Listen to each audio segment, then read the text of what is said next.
রব্বানা ওয়াজআলনা মুসলিমাইন লাকা ওয়া মিন যুররিয়্যাতিনা উম্মাতাম মুসলিমাতাল লাক।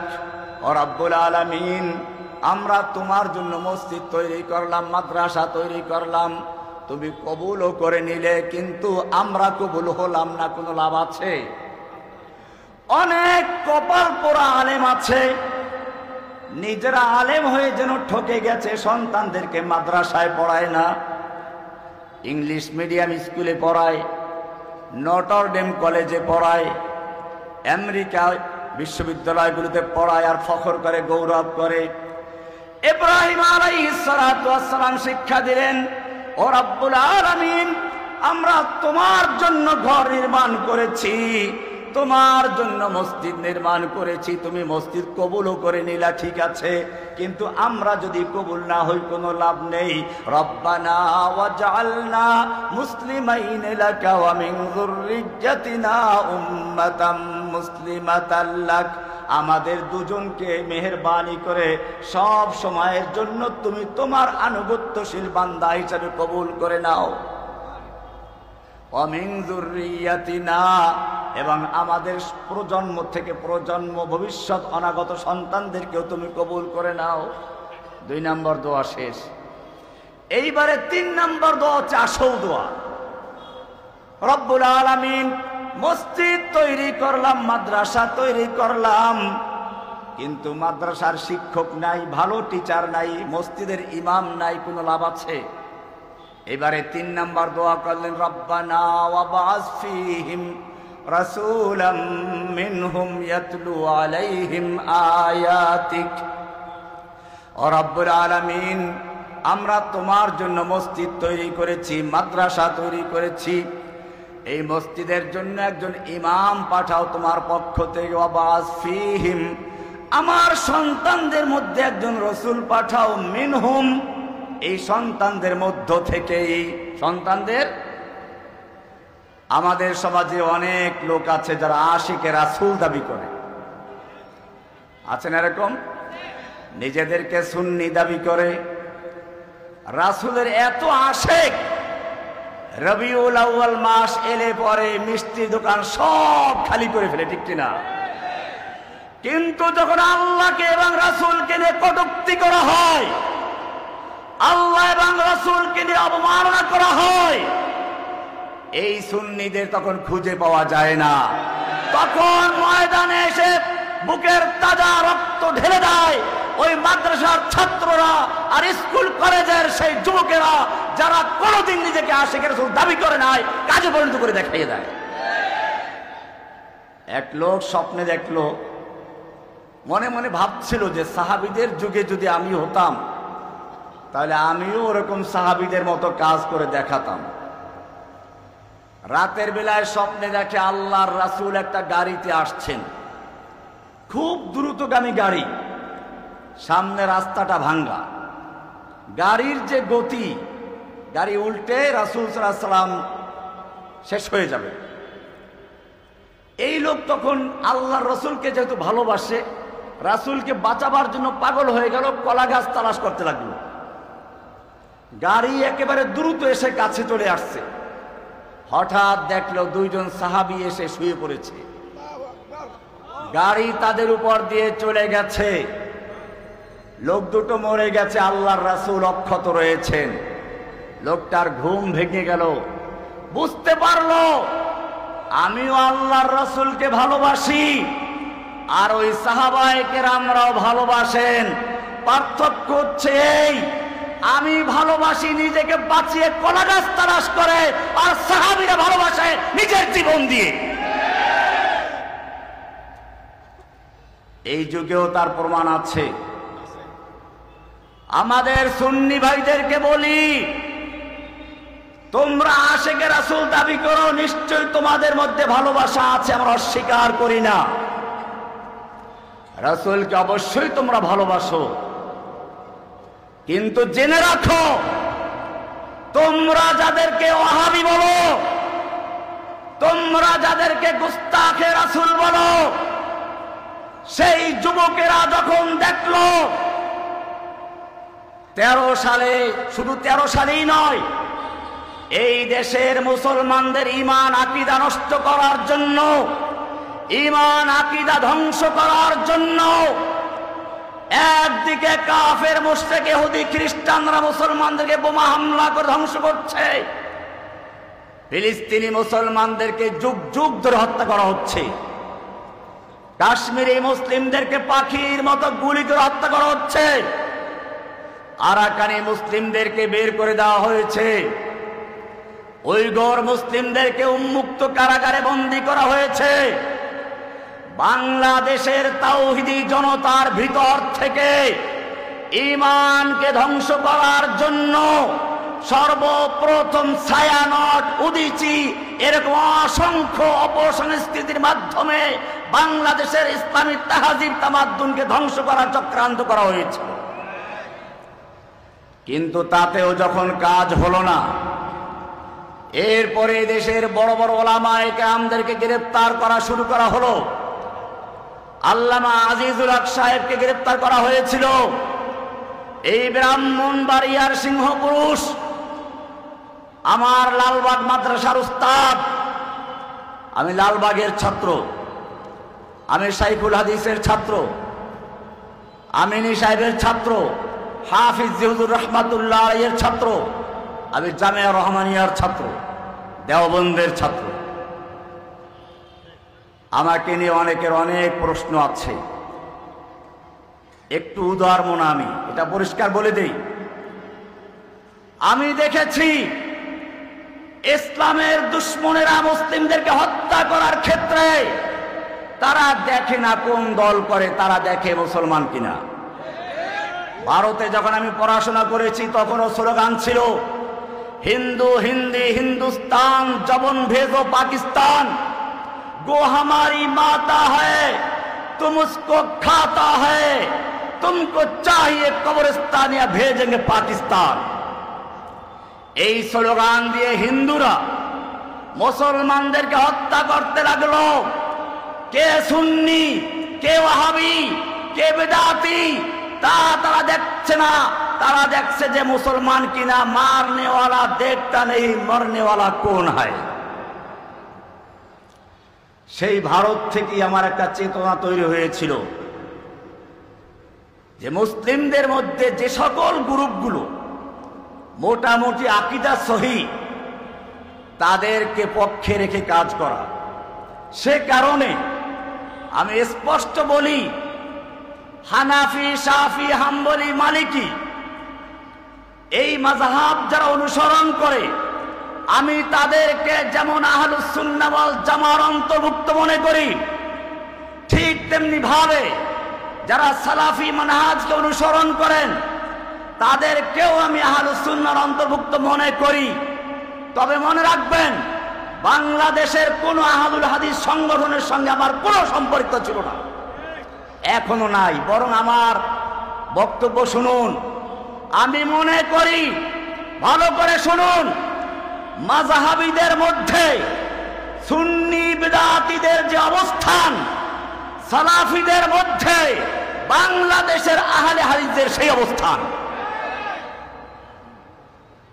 এদেরকে দিয়ে প্রকৃত সালাফিদেরকে মাপা যায় না।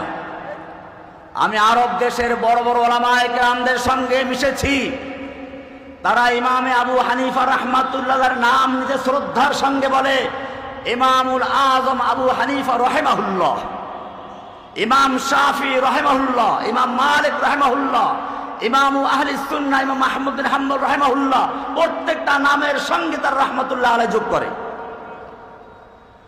আমাদের দেশে কিছু আহলে হাদিস যারা, এরা আবু হানিফাকে বললে আবু হানিফা মনে হয় যেন ওর কোন ওর স্ত্রীর ছোট ভাই মনে হয়। এই বেয়াদবগুলো দিয়ে সালাফিদেরকে বিচার করলে চলে না। আমি দেওবন্দের ছাত্র, এটা মনে রাখবেন। দেওবন্দ মাদ্রাসার ইতিহাস আপনারা জানেন, কাসেম নানাতুই রহমতুল্লাহ আলাইহির ইতিহাস আপনারা জানেন। আমি সেই দিকে গেলে অনেক সময় লাগবে। তাদের চেতনা আমার ভিতরে আছে। ভারতবর্ষে যখন ইংরেজ বিরোধী আন্দোলন চলছিল, আপনারা জানেন হুসাইন আহমদ মাদানী রহমাতুল্লাহ আলাই, কাসেম নানতবী রহমাতুল্লাহ আলাইয়ের মতো বড় বড় আমাদের সালাফরা তাদের বিরুদ্ধে আন্দোলন করেছেন, জিহাদ করেছেন। এক সময় দিল্লির শাহী মসজিদের সামনে মাদানী রহমাতুল্লাহ আলাইহির সমাবেশ ছিল। ইংরেজরা কারফিউ জারি করে ঘোষণা করেছিল, যে ব্যক্তি এখানে ইংরেজ বিরোধী বক্তব্য দিবে তাকে গুলি করা হবে। হুসাইন আহমদ মাদানী রহমাতুল্লাহ আলাইহি সে ময়দানে হাজির হলেন। তিনি সর্বপ্রথম উপস্থিত হয়ে বক্তব্য দিলেন, আমি শুনেছি সাদা কুকুরের দল ঘোষণা করেছে ওদের বিরুদ্ধে বক্তব্য দিলে তাকে গুলি করা হবে। আমি মাদানী উপস্থিত হয়েছে, করো গুলি। এই বলে তিনি শেরওয়ানির বুতাম ছেড়ে দিয়েছিলেন। এমন জোরে তিনি বলেছিলেন, করো গুলি। সমস্ত পুলিশ বাহিনীর হাত থেকে রাইফেলগুলো ঝরঝর করে পড়ে গিয়েছিল। দীর্ঘ 2 ঘন্টা পর্যন্ত বক্তব্য দিয়েছিলেন। শুরুটা ছিল কেমন জানেন? সাগামিরো গরবাজিরো মোশেরা দেওয়া কুনান্দ ইচনি আরকানে দৌলত মুলকে রাভেরা কুনান্দ। সাগ আমির, সাগ মানে কুকুর, সাগ মানে কি? সাগ আমির। কুকুর হলো বাদশাহ, প্রধানমন্ত্রী। কুকুর হলো প্রধানমন্ত্রী। গোরবাজির, গোরবা বিড়াল হচ্ছে মন্ত্রী। বিড়াল কি? বিড়াল হলো মন্ত্রী। মোশেরা দেওয়া কুনান্ত, ইঁদুর হলো এমপি। যেই সংসদে কুকুর হলো প্রধানমন্ত্রী, মন্ত্রী হচ্ছে বিড়াল, এমপি হলো ইঁদুর, সেই সংসদে কি কোনো দেশ চলতে পারে? আমাদের দেশে অবস্থা সেরকমই হয়েছিল। সেজন্য আপনারা জানেন, যখন কুকুর বিড়াল ইঁদুরেরা লুটতারাজ করে দেশটাকে ধ্বংসের ধার প্রান্তে নিয়ে গেছে, 18 লক্ষ কোটি টাকা ঋণগ্রস্ত করে এদেশ থেকে কোটি কোটি ডলার নিয়ে তারা পালিয়ে গিয়েছে। জাআল হাক্কু ওয়া যাহাকাল বাতিল ইন্নাল বাতিলা কানা যাহুকা। আমার মনে পড়েছে যখন জেলখানায় বসে দেখলাম শেখ হাসিনা এদেশের তৌহিদি জনতাকে রাজাকারের নাতিপুতি বলে ঘোষণা করলো। স্কুল কলেজ মাদ্রাসার থেকে ছেলেরা সব বের হয়ে চলে আসলো, ইংলিশ মিডিয়াম স্কুল থেকে বের হয়ে আসলো, মেয়েরা বের হয়ে আসলো। আমার তখন মনে পড়লো সেই আবাবিল পাখির কথা। আব্রাহা যখন খানায় কাবা ভাঙতে এসেছিল, আল্লাহ রাব্বুল আলামিন যেভাবে ঝাঁকে ঝাঁকে পাখি পাঠিয়েছিলেন, বর্তমান যুগের লেডি আব্রাহা, লেডি ফিরাউন যখন বাংলাদেশের মুসলিমদের ঈমান ভাঙার চেষ্টা করেছিল, আল্লাহ রাব্বুল আলামিন তখন ঝাঁকে ঝাঁকে তালেবানদেরকে মাদ্রাসা থেকে, মসজিদ থেকে, স্কুল থেকে, কলেজ থেকে ঝাঁকে ঝাঁকে ছাত্র পাঠিয়ে ওকে বাংলাদেশ থেকে বিতাড়িত করে দিয়েছে। খাবার সুযোগও পায় নাই। আল্লাহ তাআলা দেখাচ্ছেন, যদি একটু তৈরি হও। আবু সাঈদের সেই সম্প্রসারিত হাত দেখে আমার মনে পড়েছিল সেই হুসাইন আহমদ মাদানী রহমাতুল্লাহর কথা।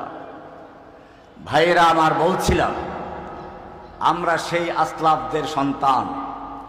উলাইকা আবাই ফাজিনি বিমিসলিহিম ইদা উলাইকা আবাই ফাজিনি বিমিসলিহিম। এরাই হচ্ছে আমাদের পূর্বপুরুষ। যুগে যুগে যখনই ইসলামের উপর আক্রমণ এসেছে, ওলামায়ে দেওবন্দ তখন ঝাঁপিয়ে পড়েছে। তার প্রমাণ আপনারা দেখেছেন 2013 সালে যখন সাংস্কৃতিক আন্দোলন দিয়ে কাজ হলো না, তখন সবচেয়ে বড় অস্ত্র ছিল মুসলমানদের ঈমানের ভিতর থেকে, বুকের থেকে আল্লাহ এবং আল্লাহর রাসূলের মহব্বত দূর করে দিয়ে তারপরে ঘৃণা সৃষ্টি করে দেওয়া। সেজন্য আল্লাহর নামে, রাসূলের নামে কটূক্তি করা শুরু হয়ে গেল।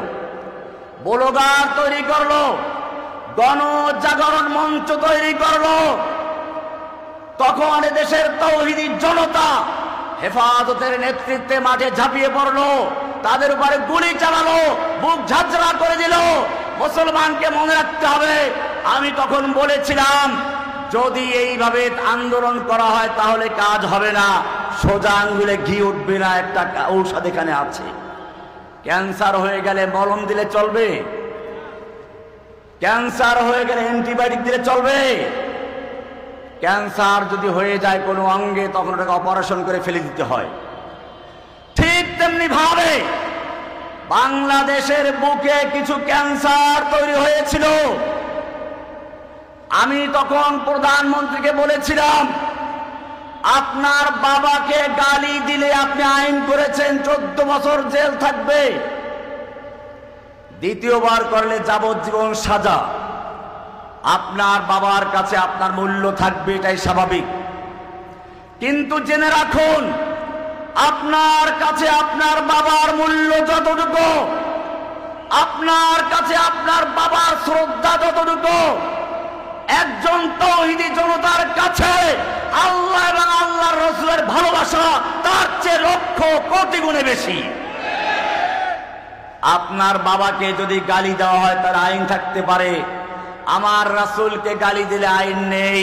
জেনে রাখবেন, কোরআনের আইন আছে। আল্লাহ রাব্বুল আলামিন পরিষ্কার বলে দিয়েছেন। আজকে ব্রাহ্মণবাড়িয়ার সেই তাওহীদি জনতাকে জানিয়ে দিতে চাই, আজকে যারা আপত্তি করে শুনে রাখুন, কোরআনে স্পষ্ট বলেছে, লাইল্লাম ইয়ানতাহিল মুনাফিকুনা ওয়াল্লাযীনা ফী কুলুবিহিম মারাদ ওয়াল মুরজিফুনা ফিল মাদিনা। আল্লাহ তাআলা বলছেন, লাইল্লাম ইয়ানতাহিল মুনাফিকুন, যদি মুনাফিকুনরা বিরত না থাকে। কারা?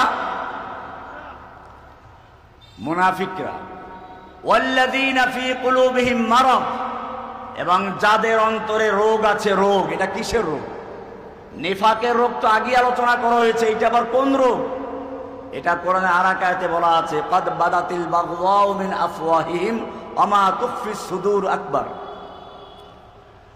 এরপর আল্লাহ বলছেন, ওয়াল মুরজিফুনা ফিল মাদিনা, যারা মদিনায় গুজব রটায়, এরা যদি বিরত না থাকে, আল্লাহ তাআলা কি বলছেন শুনুন, লাইল্লাম ইয়ানতাহিল মুনাফিকুনা ওয়াল্লাযীনা ফী কুলুবিহিম মারাদ ওয়াল মুরজিফুনা ফিল মাদিনাতি, যারা মদিনায় গুজব রটায়, আল্লাহ কিনে রাসূল কিনে কটূক্তি করে, আল্লাহ রাব্বুল আলামিন বলছেন, লাইল্লাম ইয়ানতাহি, যদি তারা বিরত না থাকে, লানুগরিয়ান্নাকা বিহিম, হে নবী আপনাকে আমি তাদের বিরুদ্ধে খেপিয়ে দিব। কি করে দিব?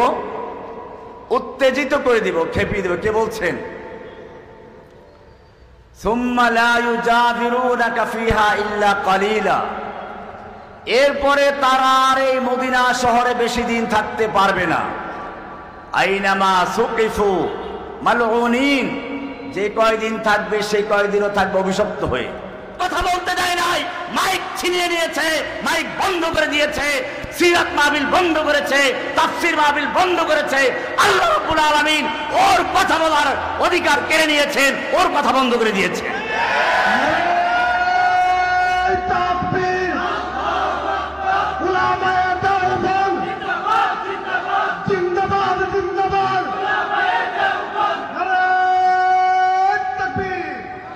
সুতরাং মনে রাখতে হবে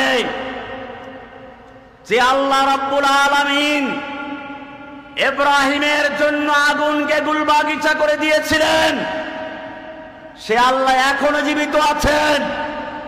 আমার 11 বছর 16 দিনের জেলখানা আমার কাছে মনে হয়েছে আমার দুনিয়ার সবচেয়ে আরামের এবং সবচেয়ে আল্লাহর সঙ্গে মহব্বতের দিন কেটেছে। আমাকে নির্জন বাসায় রাখা হয়েছিল, কারো সঙ্গে কথা বলতে দেওয়া হয় নাই। প্রথম 3 বছর সম্পূর্ণভাবে 3টা বিল্ডিং খালি করে মাঝখানের বিল্ডিং রাখা হয়েছিল, যাতে কথা বলা দূরের কথা কোনো মানুষের চেহারাও দেখতে না পাই। আমার তখন মনে হলো ওরা আমার সঙ্গে কোনো মানুষকে কথা বলতে দিবে না।